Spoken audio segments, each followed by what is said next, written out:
going to talk a little bit today. I'm going to talk a little bit today about some updates. And if you remember from previous years, when we do this July updates from the field, it's really just some things that have caught my attention over the last year and in conversation with groups and teams and things like that to maybe focus on a little bit to have some conversations about related to CBT practice. So the first one's going to be artificial intelligence and CBTP.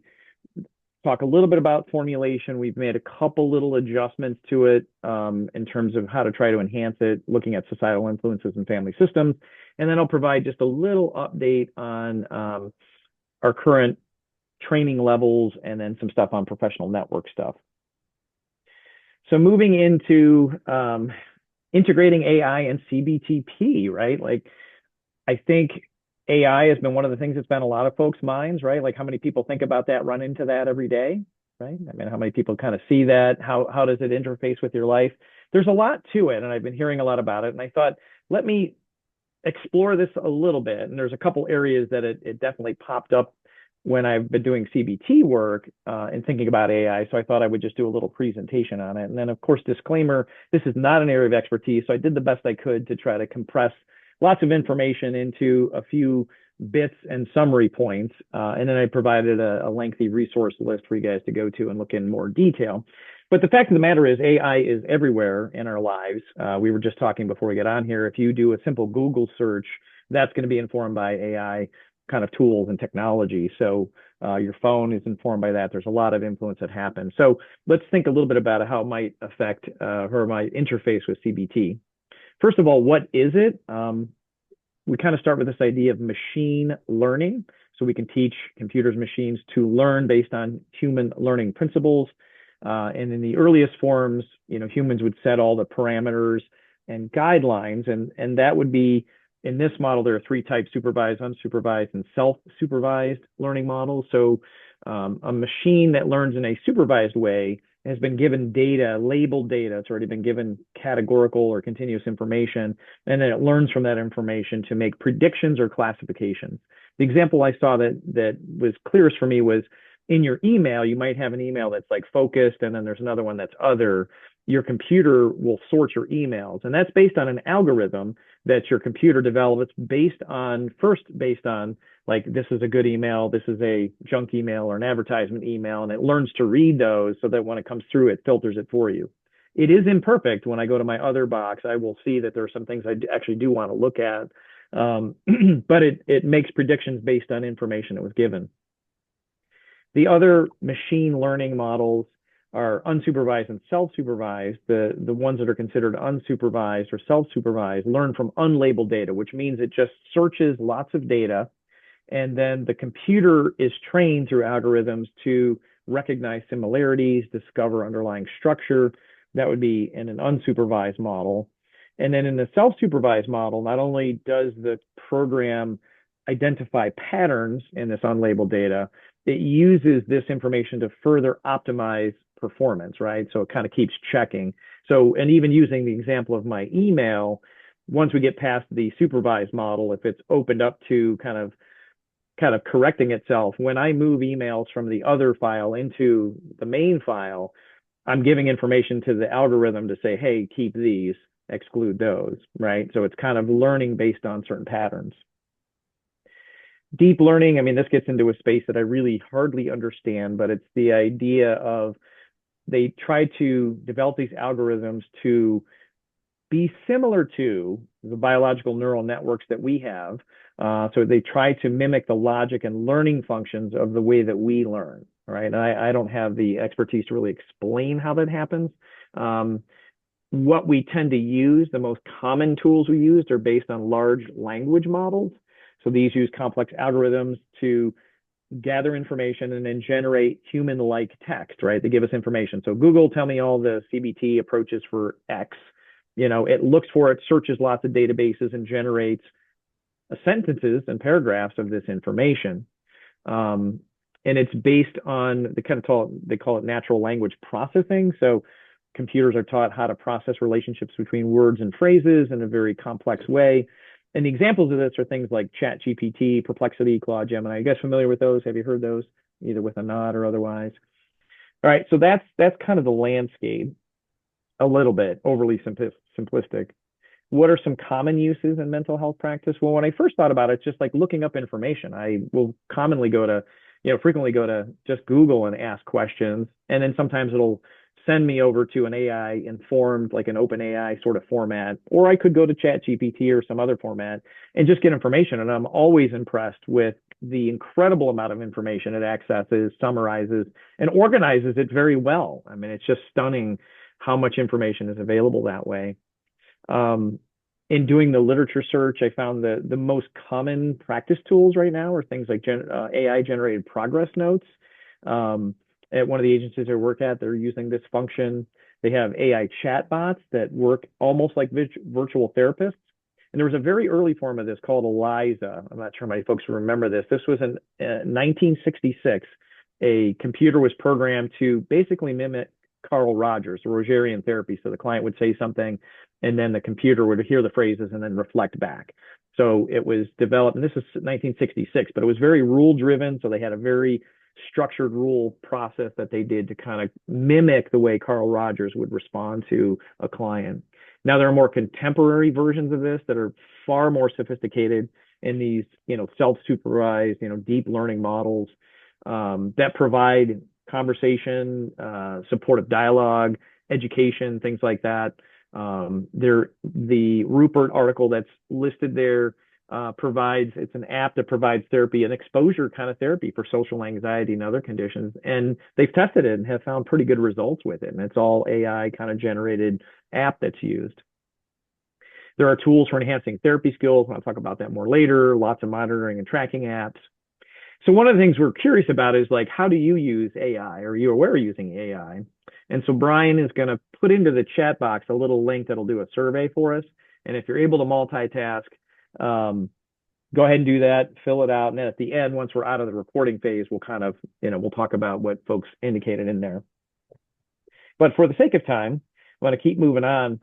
Things to consider when using AI, and this is from the Farmer article. First and foremost, you always want to carefully check whatever information you receive from the AI tool that gives you responses for reliability and accuracy. Apparently, and they've called these hallucinations, this is the term in the field, is responses that are generated by an AI tool that are semantically correct. So it's a sentence that sounds plausible, but it's not factually accurate.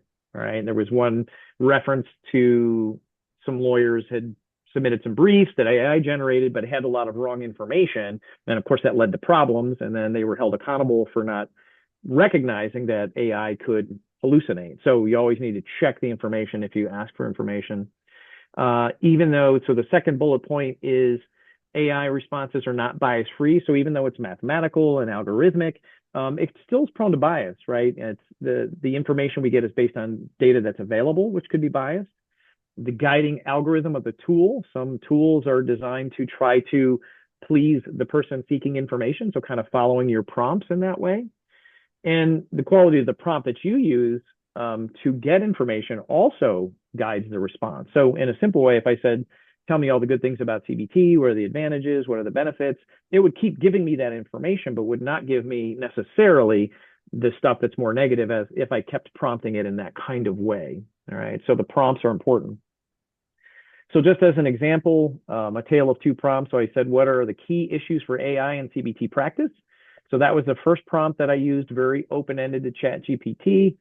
So empathy and alliance, safety, crisis response, validity, bias, generalizability, transparency, consent, accountability, data privacy and security, scope and de-skilling. So our clinician is going to be less skilled if you use AI, integration and acceptance, and then finally ethical legal framework. And there's more stuff underneath that. Now, interestingly, I asked for the sources of information for this, and the most common source was Wikipedia, and then Reddit was on there, and then there were some journals, but again, I gave a very open request, and then I requested what the data sources were, then it provided more details about it. Then I did a prompt that was, what are the key issues for integrating AI into CBT practice for community mental health organizations, for frontline counselors and therapists, only from peer-reviewed scientific journals? And so then the responses I got, Interestingly, the first one was ethics, privacy, data governance. And again, this is in the order I received them. From the other prompt, that was the last one that was provided, the ethics of it. But from the journals, this was higher up: reliability, transparency, and validity. And they all had sub points under it: alliance and human oversight, digital equity and access, and then clinician training. So there is definitely overlap, but there's different ordering of information. So one of the sort of takeaways, and I'll talk about this in the in terms of considerations for using it in terms of practice, one of the things is just when you're getting when your goal is to gather information, to be very specific about your prompts, right? Like what you want to know, try to provide as much context as possible and limit the field so that you can kind of get the information that's most accurate for your context. An open-ended question will mean it'll gather from lots of sources in whatever way the algorithm was designed to search for things. Other considerations that some of the professionals have written about is like transparency and informed consent. So if you use this in practice, how do you let the client know? How do you share this information? It is something that's important to consider. If you're using it, are there ways to mitigate risk, such as putting it into your informed consent at the beginning? If you're doing the progress notes, making sure you have evaluate the security certification of the AI tools if they're going to be doing notes for you. Developing a process to routinely check AI generated outputs, and this is the human in the loop requirement that I also have listed below.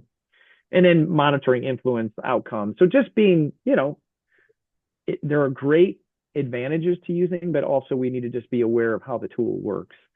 And practicing within scope, it's an interesting kind of thought here, is that when you get these responses, it's like, wow, that's great, but do I actually know where it's coming from? Does this make sense based on what I know about the field and my professional judgment?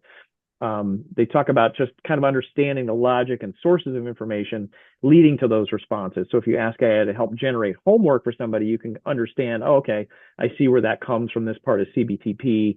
Here are the resources. I get that. That's a good idea. As opposed to like, I'm not sure where that came from. I don't know if this is really a great idea or not.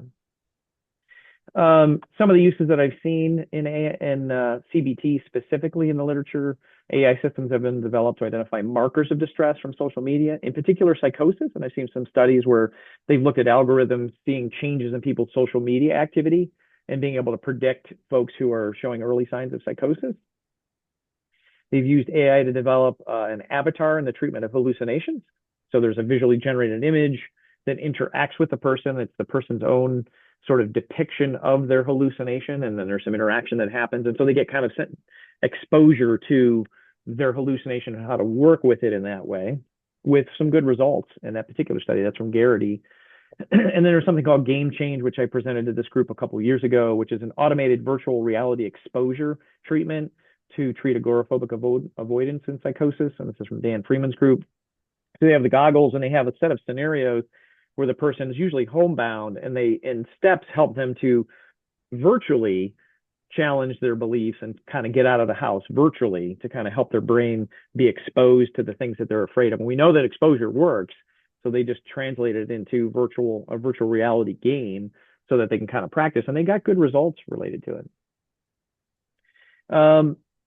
Improving your own skills, and I'm not going to go into too much detail here, but I'll have to say Brian and I played with an open AI system, just put into one of those systems like provide for me a scenario of a person with paranoid delusions so that I could practice CBT techniques. And they gave a scenario which was really rich, and we put in some responses that we would give in those situations and got responses back, and then a little summary at the end. And I'll have to say it was very interesting, the range within which they could work. Now we could detect parts of it in there, like, okay, I can see where they're getting this from. Obviously, there are areas where it's going to need some guidance and so forth, but that kind of tool is there. Again, the limits with it.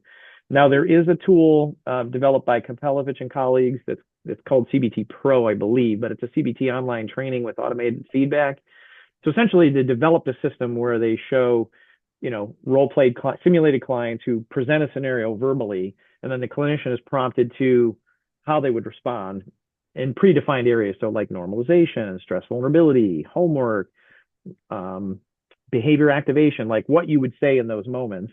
And then the AI program is trained, it's pre-trained on unstructured text as well as human labeled responses. So they had a number of experts provide how they would respond in that scenario to inform the AI learning pathway, and also train the computer in the fidelity tools so that the AI generated program could listen to the response the therapist gives and give immediate feedback and some scoring so they can kind of keep practicing. So it allows for quick feedback with repeat. So it allows for repeated practice with repeated feedback. And in this case, this is kind of a closed system. It's not an AI pulling from all over the internet. It's only pulling from expert responses and what it was trained to do in that sense. So it's kind of interesting how they kind of develop these different tools.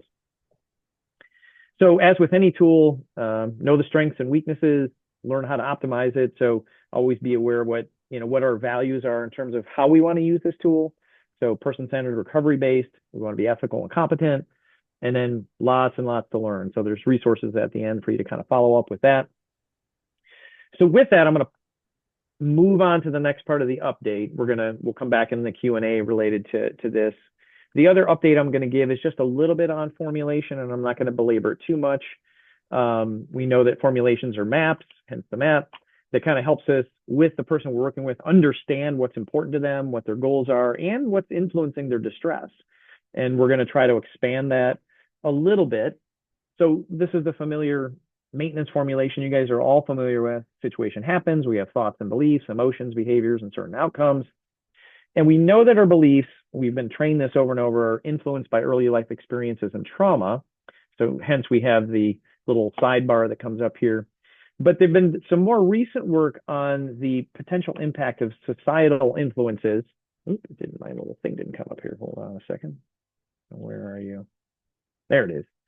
So thinking about not only do those, and it's part of the early life experiences, but that there could be, particularly with groups who experience a great degree of marginalization, the societal influence would be messaging received in that context that may have been internalized, right? So somebody who's from a marginalized or minority group who is living, going to school, other things in a setting that they're very much, the minority may have received certain kind of societal, if you will, messaging that we want to just kind of be aware of or pay attention to. Because we know with any core belief, it's influenced by repeated experiences, and that contributes to the core belief. And why that's important in psychosis is it's important for us because it does influence the symptom expression. Just a little note about if you want some ideas about ways to ask questions to get at some of this, there's a cultural formulation interview in the DSM-5 that's linked here that provides a way to ask about context and societal influence. What are the most important aspects about your background and identity? Are there aspects about this background or identity that make a difference to your situation? Are there aspects of your background or identity that are causing concern or difficulties for you? So just a way to kind of get into that area. We've been using the word curious questions a lot for lots of things. So this would be a way to kind of explore that when you're building your formulation.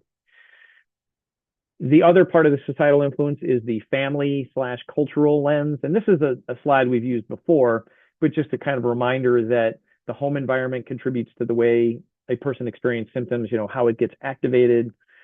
The family beliefs influence the interpretation of events, the inner kind of family culture that the person lives in and was raised in. And certainly when we think about the behaviors that are exhibited, the family are both impacted by those behaviors that result from psychosis, and they may also influence those safety and avoidance behaviors. So again, just another nod to keeping the family part of our formulation, which is reflected both in the form we ask you guys to fill out for these echo consultations. Here are some questions for family you can kind of look at later. This is the classic making sense formulation that we train folks on. And I have highlighted the areas where we will particularly look at social determinants, usually in the predisposing factors, and then family and relationship influences as impacting that thought, behavior, emotion kind of triangle in the maintenance formulation. So really just a way to expand our understanding of formulation and include a few more things. All right, so we had AI update. We had a little bit on making sense formulation. References are at the back there. The last thing I'm just going to talk about just for a minute is a professional interest update. Folks on this ECHO have been through various levels of training. So this is the way we're organizing our training within the CBT world here at Neomed anyway. So everyone here is at least level 2, meaning you've done an intensive and you've done case reviews and have filled out forms to be to formulate cases. And most, if not all, are either at level 3 or 4, demonstrating skills either through role play, or many who are on here, are at model competence, have done several audio reviews to the point where we're saying, yep, you were able to kind of meet full competence, full model competence in there independently of being here with us as part of that consultation. And if you're not, if you want to explore further steps in these levels, let us know. Then, of course, we've been previewing the CBT family level that we're developing currently that we're going to ask you guys to also contribute to. In fact, there'll be an email after this echo about your interest in maybe joining us and helping develop a skill set around how do I, as a CBT provider, bring in the family with some strategic interventions, that kind of thing.